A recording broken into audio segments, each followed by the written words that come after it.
This just in, Juan Soto is the current sports contract king. This is what the team put out on X. Simply put, sign Soto. The $765 million deal with more than some of the biggest names around the world. He's going from a Yankee to a Met. New York unveiling its superstar at Citi Field today. This is a look at the press conference. One thing we know, he'll continue to wear number 22 like he's done every major league stop so far. And here's more from the presser.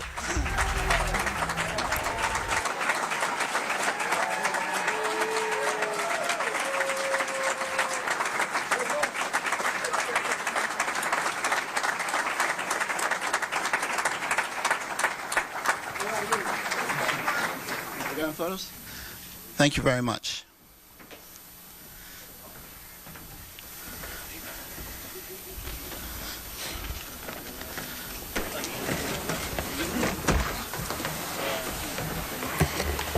I'd now like to turn it over to Juan Soto, the newest Met, for his opening remarks.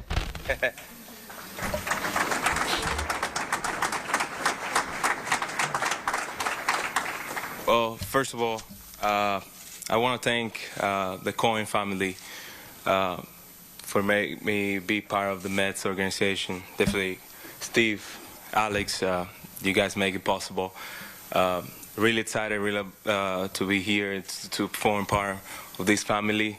Definitely I want to thank David and Mandy for have their times and explain me better how we can make these a winning franchise and keep growing and growing more and more.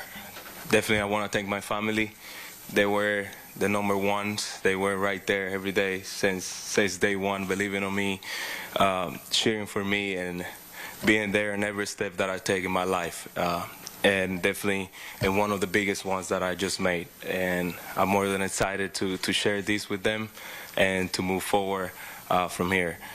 Definitely thanks Scott for all the knowledge and everything that you gave me, all the information and stuff to help me out to go through all these stuff. And the Boras Corporation, you guys were amazing. I think you guys are the best of the best. Definitely, you aren't my agent anymore. You guys are my family still, and then we're gonna take it out all the way until I'm in my grave.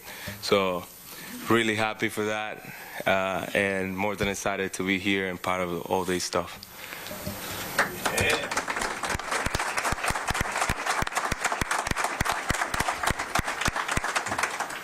Next, we'll hear from Juan Soto's attorney, Scott Boras. Thank you. Our hope always is that you can provide a player with insight and information so that he can make the most informed decision. And Steve and Alex and Grandpa, Josh, I thank you all for letting Juan and his family know who you are apart from the business of the game. David, great appreciation. Having done many of these, I know that this one was one that there was so much information that went to Juan and his family. I very much thank the Supreme Court of Soto, the family, for giving me the direction and providing Juan with the stability and the love so he could truly arrive at a decision that was in his heart. And that's great. As far as baseball, couldn't be happier. The game is your life. Who this man is, he serves an example for every player, for everyone, of what you should do on and off the field, how you conduct yourself. And I'm so happy that he gets to do it in a forum that he so chooses, and one of this integrity. And I just can't wait for the next 15 years, maybe 20, that this goes to be an extraordinary relationship. Thank you.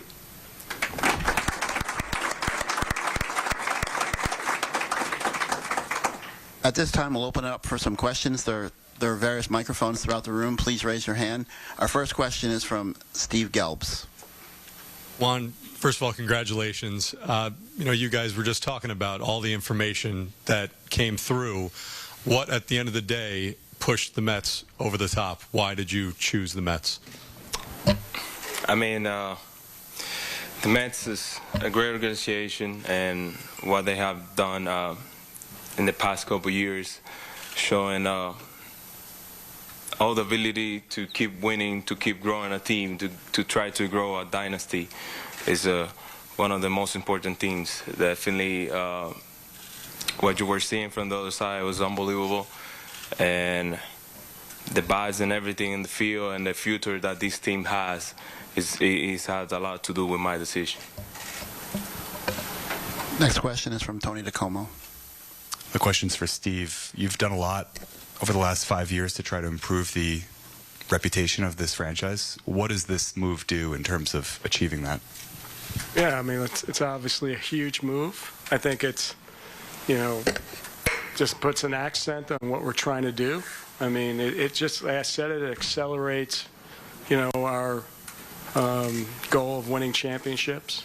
But more important, I think, I kind of said it in the locker room after one of our playoff victories that, my goal was to change how the Mets were reviewed, and I think we're really on the path of changing that. And we're never going to stop. We're always in a constant state of improvement. And but that's my goal. My goal is that the Mets are going to be a premier, one of the elite teams in Major League Baseball. Enrique Rojas. Juan Soto bring more Spanish to Citi Field. Juan, en español, primero lo que siente de ponerte la camiseta de los Mets y que finalmente sabe que va a estar con un equipo más allá de un año, más allá de una temporada. Se siente muy bien formar parte de esta organización. Yo creo que, gracias a Dios, todo lo que hemos visto en los papeles y todo lo que nos enseñaron antes de fue muchas cosas buenas, muchas cosas positivas. Más que contento de formar parte de esto, de la dinastía que ellos quieren crear y para el futuro, ¿sabes? Son 15 años que estaremos aquí, si Dios lo permite, tratando de ganar los más campeonatos que se pueda y tratando de salir hacia adelante cada día más.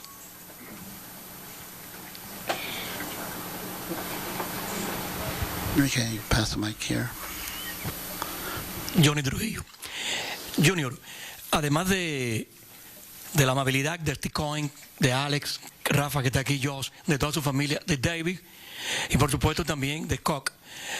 Parte de que tú llegaras aquí es porque lo que tú querías se te aceptó, pero además podríamos decir también que es la confraternidad, el intercambio que tú has tenido también con la diáspora, con los latinos, no solamente dominicanos aquí en Nueva York. Yo creo que al final del día me han tratado demasiado bien la comunidad latina aquí en Nueva York. Ha sido un increíble trato. Desde el año pasado siempre estuvieron ahí dándome el apoyo, contento, siempre enseñándome, dándome el cariño, tú sabes. Somos dominicanos y nos sentimos bien de formar parte de eso. Yo creo que la ciudad de Nueva York es una de las mejores ciudades para una persona viniendo de la República Dominicana, porque el cariño y el aprecio que se da, y no solo la República Dominicana, sino cualquier latino, yo creo que tiene mucho que ver con la ciudad de Nueva York. Cada vez que llegan aquí se sienten bienvenidos y se sienten como en casa. Tim Healy. Juan, a couple of weeks ago when you met with the Mets for the first time, what impression did you get of them, and what did you think of Steve's house in L.A.? The house is pretty nice. It's really, really nice. But definitely, what they showed me and how the organization runs things and how they're going to manage things and how they look at their future, I think it was one of the things that opened my eyes a little bit more. What they've been constructing and building to take all the way up to 15 years, 20 years, you never know. But definitely that was one of the things that opened my eyes more, how hungry they are to win a championship and to want to make a dynasty in the New York Mets. Or Albanese. Juan, you had mentioned family a few times, and Steve, so did you.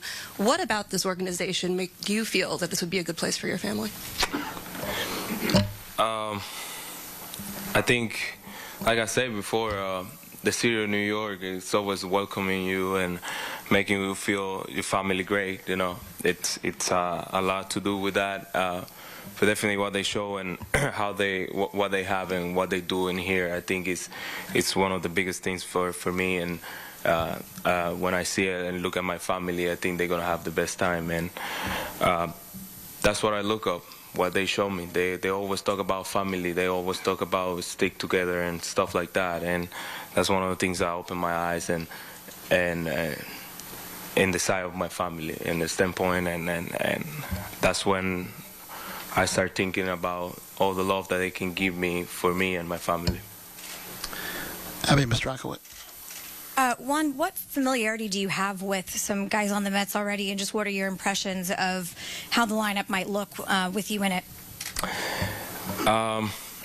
I've been watching those guys across the field for a couple years. Definitely, never get to sit down with them or anything like that. Definitely, I talked to Marte a little bit in the off season, year past.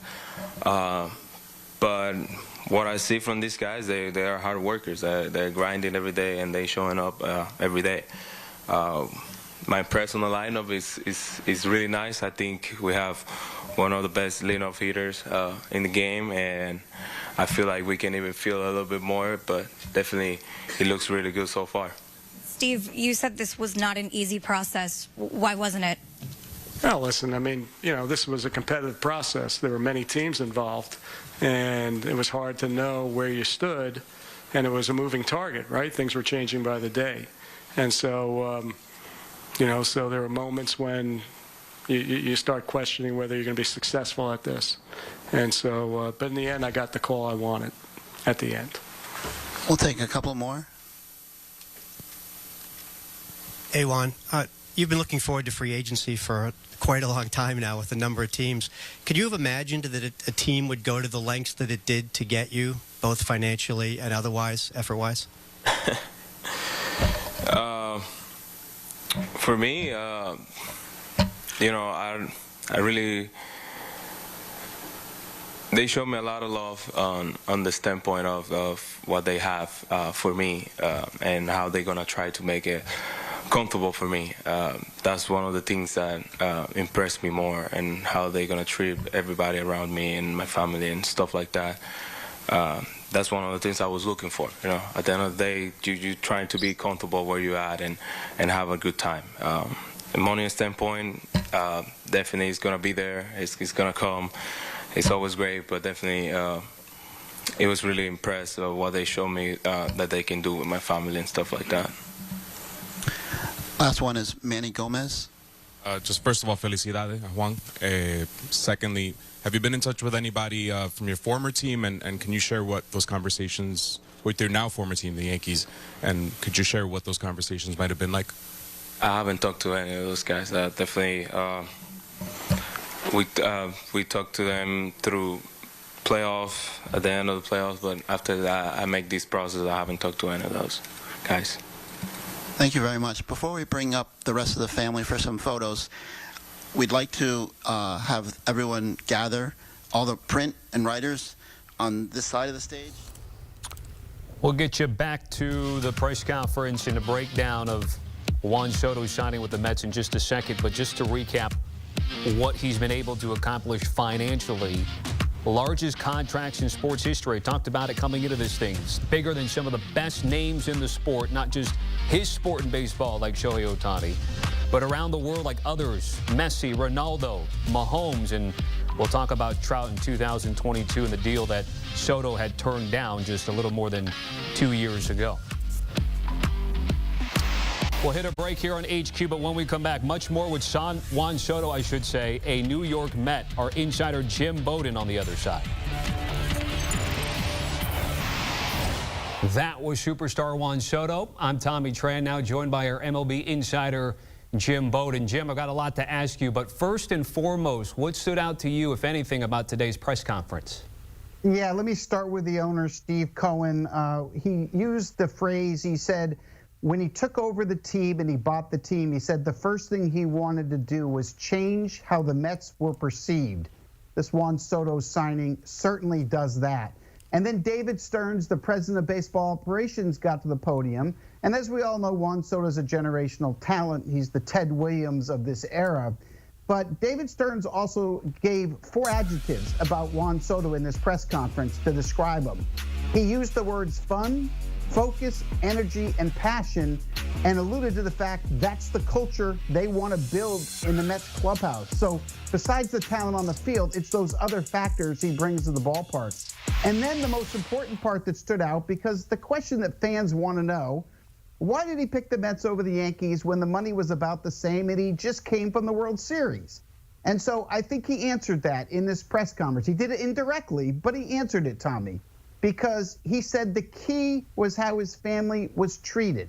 And then if you listen to Steve Cohen, the owner, he said he brought his 93-year-old father-in-law to the first meeting with Soto.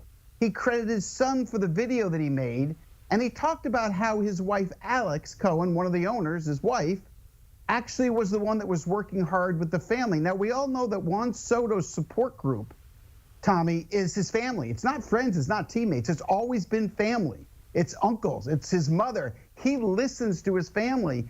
And what the Mets did a terrific job is they sold them on, we're gonna take care of your family. Not just you, Juan, this is about your family. We're gonna give them a suite at Citi Field. We're gonna give them special treatment. So when Juan Soto is listening to his family to get direction to where to go, everything pointed to the Mets, to the family, because they made the extra effort to make it about the family and not just Juan. Look, we all thought he would take the most money in the most years because that's what most Scott Boras clients do, and he's doing that too.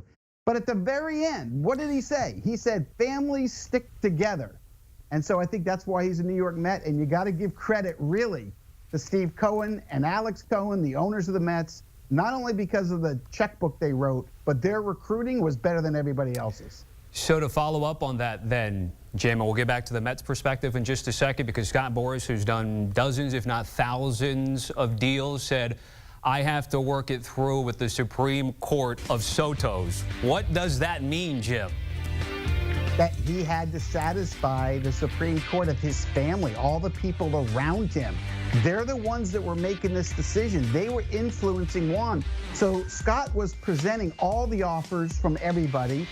There were 5 teams that made significant offers here. At the end of the day, it came down to the Mets and the Yankees. They were the last 2 standing.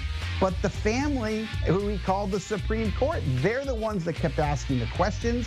They're the ones that really needed to be satisfied. And the Cohens, led by Alex Cohen, understood that early in the process, and they made it about the family as much as they did Juan.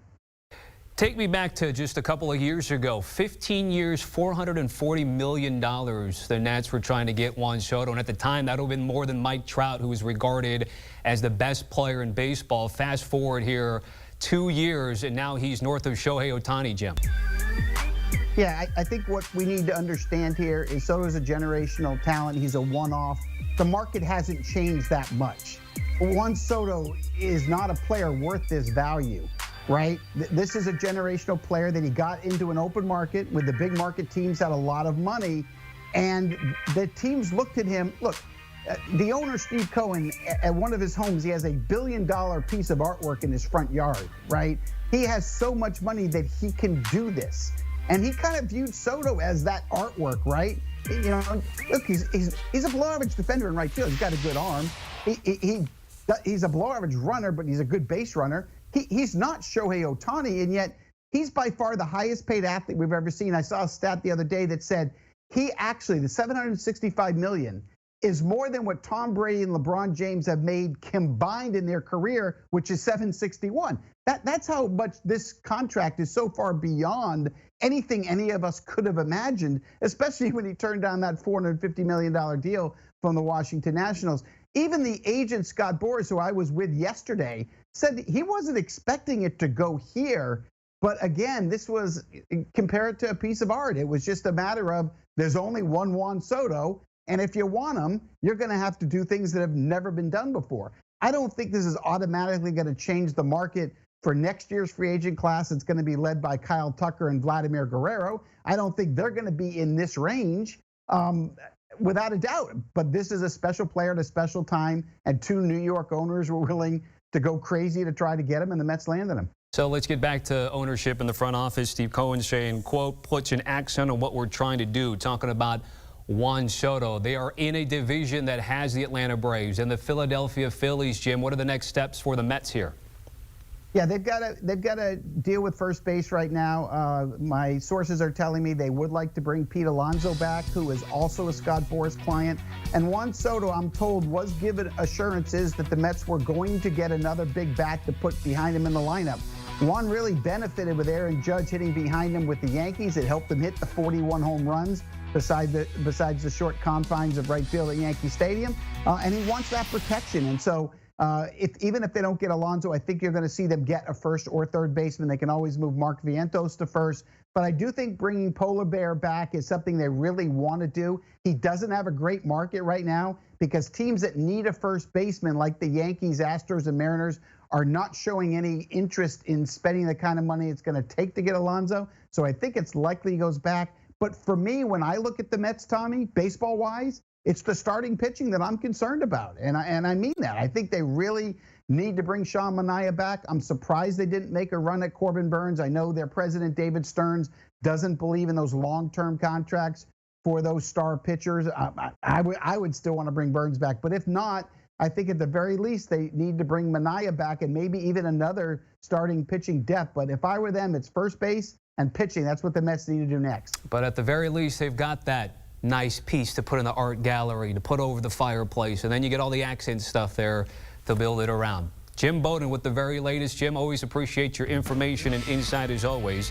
Taking a look at the odds to win the World Series, the Mets find themselves highlighted right there in the top 5 at 9-1. Again, 15 years, $765 million, but there's an opt-in for the Mets to up the AAV. When it's all said and done, could be $805 million. Whew.